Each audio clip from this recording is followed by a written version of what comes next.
ఆ రోజు ఉదయం తోమాల సేవలో స్వామివారికి అలంకారం చేసిన పుష్పాలన్నింటినీ సల్లింపు చేసేస్తాము. స్వామివారి పైన పుష్పాలు ఉండవు.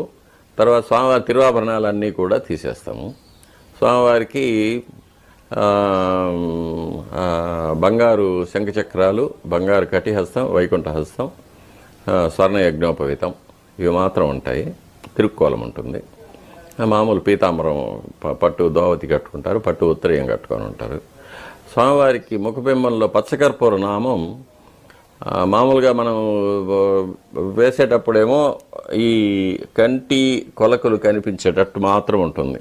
కంటి అపాంగం అంటారు, దాన్ని అపాంగం అంటారు. అది కనిపించేటట్టు ముక్కు రంధ్రాలు బ్రీదింగ్ కోసం వదిలిపెట్టేటట్టు చేస్తాము. గురువారం నాడు అది సగం సగం తీసివేసి స్వామివారి యొక్క నేత్ర కమలాలు కనిపించేటట్టుగా చేస్తాం. అది నేత్ర దర్శనం అంటారు.